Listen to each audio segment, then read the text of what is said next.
Yes, people, how are you doing? How are you doing? How are you doing? How are you doing, everybody? This is your football fan channel. This is a football fan channel where we talk none other than the beautiful game, football. We kill it, we kill it, we kill it, we kill it. Yes, without wasting much of your time. It was a night. It was a tremendous night. It was a good spirited night. And the biggest pot in the world, the aluminium fine pot, Santiago Bernabeu. We cooked them nicely, and it was Real Madrid versus Barcelona, the El Clasico, the most anticipated. And it's one thing for Real Madrid because Real Madrid are a serial winners. And if you look at it closely, you look at Barcelona players, Barcelona small boys, small kids. This whole academy, Lama C Academy is busy, blah blah blah blah blah blah blah. You talk, yeah, we beat them 4-0, we beat them 5-1. My brother, we are 15 champions. We are champions. We are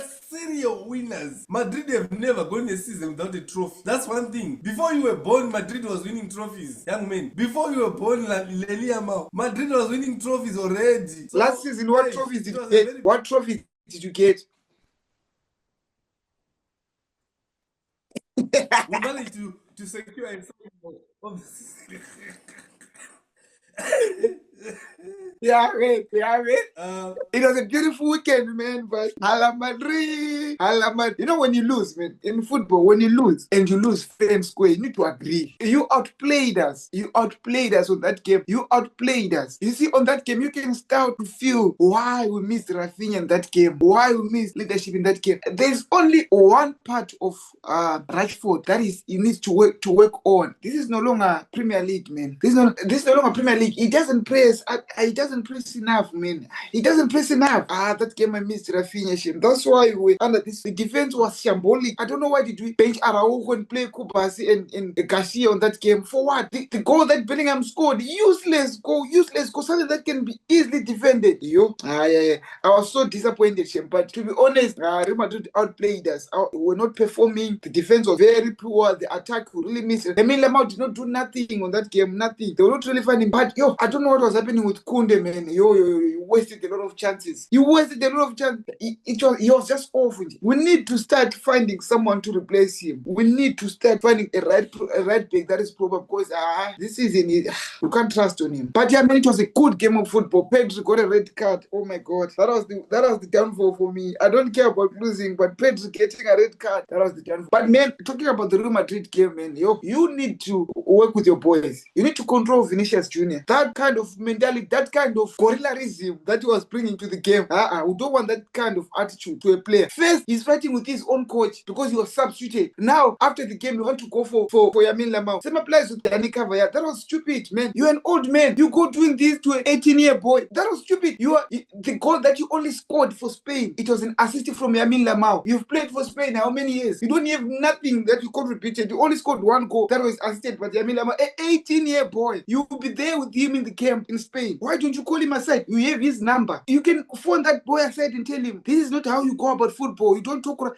not coming, Thibaut Courtois, the whole team going for an 18-year boy. Like, come on, use your mind. You won the game, perfect and square, but come on. Such mentality, I don't know where do these players get it. Old people, you have a kid that is almost the same age with Lamine Yamal, but you're going for that kid saying this. It's just an El Clasico. You're acting like you've won the league now. What if you go ahead and lose the league? I wanna hold you. Are you trying to school Carvajal on winning trophies? Are you serious? Are you crazy? No, I'm not. Come on, I'm not telling him about winning trophies. I'm telling him about this season. We can't talk of history. Lamine Yamal isn't won nothing out of history. We're talking of the present. This season. What have you won? This season just started. None of us have won anything. This season just started. So you just won an El Clasico. You're already doing this. The moral of your story, I need to get you straight. The moral of your story, what are you trying to say in this nutshell for me to get where you are going and where you are coming from? I need to understand you first. All right. What I'm trying to say is Danny Cavallaro is an old man and he plays in the same camp with Yamin Lamau. If you wanted to talk to him about weight, when they're playing for Spain, they play together. That's where the problem is. You think football is all about family. Bruh, football is all about emotions. If I'm to play with you against you, I know you very well. I will handshake you after the game. But when I'm playing, bruh, I'll be on your toes. Big time. I'll give the stats to your face. Bruh, football is not about that. At the end of the day, it's about who won at the end of the day. Plus, remember, it's psychology. Yes. Psychology. That small boy of yours, what did he do on the press conference? What did he do? He went and talked. They cheated. Come on, who 18-year-old? He's supposed to be the one keeping quiet before you say anything. He's supposed to be one keeping quiet. Bro, listen to what I'm saying. I'm not supporting Yamin Lamau. I told you.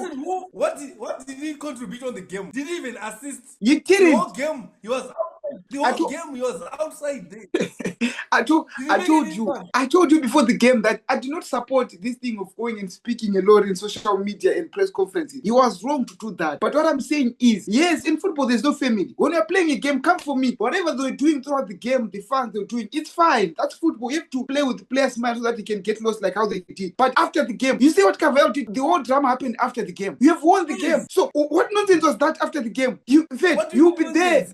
That's not that he did. Like for an old guy like him, you will not expect that. Come on, man. You're a captain. You're a captain for a reason. That's why Real Madrid put you that armband for a reason. Okay, I'll hold your mouth. Like in the history of football, Zidane is amongst the greatest of all time. Yes. Zidane. Yes. We can't take Zidane's credit over one simple incident that he did with Materazzi. That's what you're telling me. Football is a game of emotions. It's a game of emotions. If Barcelona had won yesterday, what are you going to do? You are trying to ask to tell us behave in our home turf in Bernabeu. You are telling us to behave with this jersey. You know what it means. This what it means. This means you are telling us crazy. You are talking nonsense, bruh. You're talking nonsense. For Vinicius, let me tell you. For Vinicius, I understand. Vinicius understands when he walked out. So basically, it's a moment whereby you don't want to miss out on winning in the important game. I don't condone barbaric behavior, but that shows you that he wants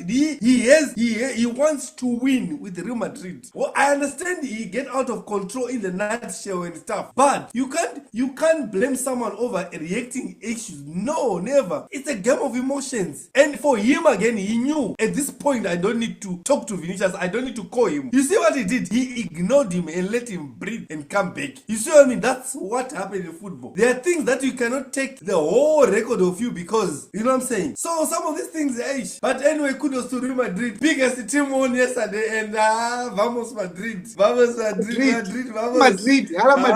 See you in Barca. See you in Barcelona. You did your thing. Me, I don't see Barca. Where Barca? I don't see Barca. Where?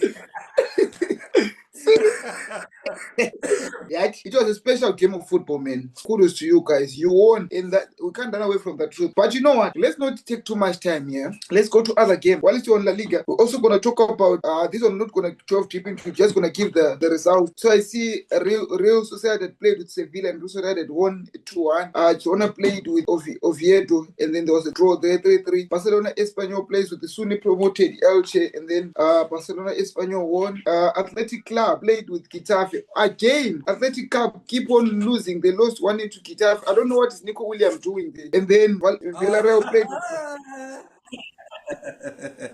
I understand. I know that statement is coming from a point of hate and hate. You know, it's like one thing because he failed. He said, "I don't want to play for Barcelona." That's why, and he's not doing nothing. What is he doing? Ever since he said he doesn't want to play for the, what has he done for the club? Nothing. We don't want him. We got our Rashford. It's fine. Okay, we move forward.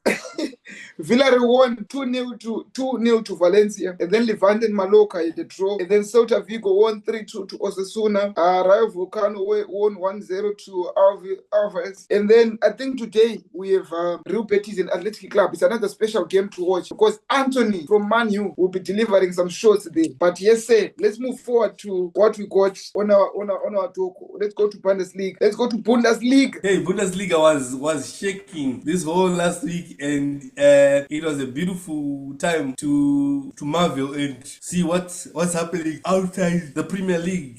Serie A, La Liga is tough, but Bundesliga, you know, it's there is rumors and that Wknd wants to turn to the Premier League, and his destination is, everybody knows the destination. And the person who holds the key for that transfer is his wife. I don't know how, because maybe the wife likes it in Germany, or I don't know, but he was saying the person who holds the key for me to go back to England is my wife. That's Hurricane for you. And yeah, but Leverkusen played against Freiburg, and they won 2-0. Dortmund versus Cologne 1-0 to Dortmund, and yeah, it was a moment to see big players doing their thing. What's your take on what's your take on that one? Yeah, man, I don't know. I want to start with the Ken stuff. I don't know if he's coming back to Premier League. If he managed to come back to Premier League, he's gonna be going where? Because we wanted him and then he left us for Bayern. So I don't know what team in Premier League does not have a gunman now. Because Liverpool got Isak, Arsenal got Gyökeres, Man U got Sesko, Man City got Haaland. So I don't know if he's coming back to Premier League. Wait, but we'll see, man, as time goes on. And then Bayern Leverkusen, it looks like they're getting back a little bit. They're getting back here and there. They managed to obtain some 2 goals. They Dortmund as well. They won in Dortmund. The brother of Bellingham keeps on shining there. He keeps on shining in Dortmund. So like it looks like the Bellingham brothers might end up playing together in Real Madrid with the looks of things. But yes, sir, let's move to Serie A. That's kind of an speculation that's happening that he might move to United. Joby, whatever. Joby. He might move. Yeah, I don't really like his style of play, but we want him. I'm not watching him a lot though. Also, he plays just like his brother, just like how Jude plays. I've watched him a few games. He plays just like how Jude plays. But I don't think we want him. But let's go to Serie A because, like you remember on our last episode, I was telling you that I don't know what happened to Juve, man. They've been struggling a lot. They've been back-to-back loses. So I hear they've managed to sack their manager after 8 loses back-to-back. What do you think about that? For me, it was all written all over him, boys. There's no coming back. There was no coming back for him because you could see the way he was playing. Those players, they can't just sit and duck because this guy is trying his luck and stuff. That guy is, I don't understand how they managed to take this former coach, but Allegri is out. Allegri is out, and Allegri is coaching Milan now, and he's happy, and he doesn't even have regret about what is happening with him. So it was bound to happen. Tudor was going to be sacked, and as thing stands, I don't know who's gonna replace him, but it's gonna be a very tough road to go about it. But let's see how it goes. And more results and more news from Scramble for top spot, Serie A top spot between Napoli versus Inter Milan. Inter Milan and Napoli ended up winning 3-1. Your boy is cooking some nice stuff there. Scott McTominay alongside KDB. Scott is cooking a lot there. Scott is cooking. Remember, he's now playing with De Bruyne there. And did you see how Rasmus Hojlund confirmed to be? He's dangerous. He's a dangerous gunman of Napoli. These players that are living Man U, I don't know what happened to them. He's scoring some goals there like no one. Have you seen how he's playing? He's scoring some goals there. Me, I always tell, the only player that I have regret is Mason Greenwood and Scott McTominay. Anyway, we still on it again, guys, and it's coming up this week again. We're gonna do before we close, I've got some just beautiful good news with the GOAT reaching 950 goals. 950 goals. He's unstoppable. At 41, someone is still scoring goals like a 17-year-old boy, and an 18-year-old boy is busy talking. not scoring goals, not winning anything. You know, a 41-year-old man is doing the thing. It's only 50 goals left, and remember, Ronaldo scores 20 plus per season. So you only left with one season. You will finish all those 50 goals, then we are done. Done with 1,000 goals. The team, peace out to the team, peace out to the fans. Shout out. Thanks.